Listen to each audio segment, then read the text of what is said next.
Тетка Маруся вітає вас. Доброго дня вам, мои дороженькие.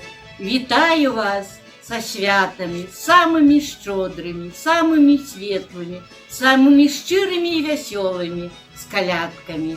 Жадаю усім довгого веку, у сердце спокою, здоровья без леков, радости, счастья, спрадвечные мары. Жить без маркоты, с усмешкой на твары. А как заховать вашу усмешку, расскажу вам веселый верш про Агату. Усе ведали, Агата и любила, и могла. И у колядный день до хаты стежку Летина знайшла. Муж на кухне господари, кашаварить бедокур, на вечеру клёцки варить, каля печи фартуху. Як убачив ён Агату, то от злости не встрывал.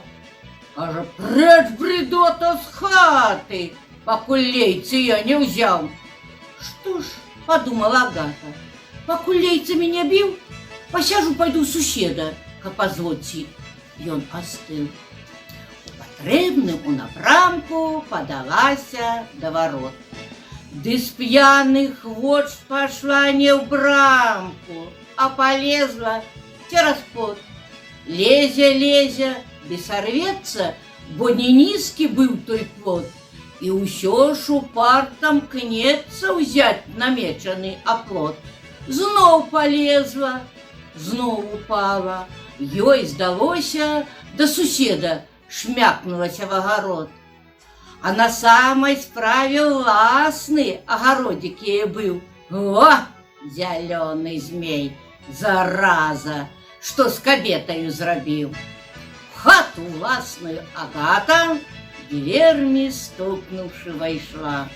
И по выпадку колядов віншаванне почала.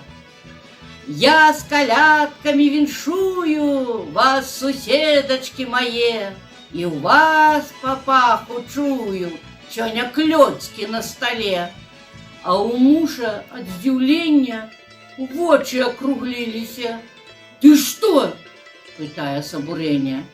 С месяцу звалилася.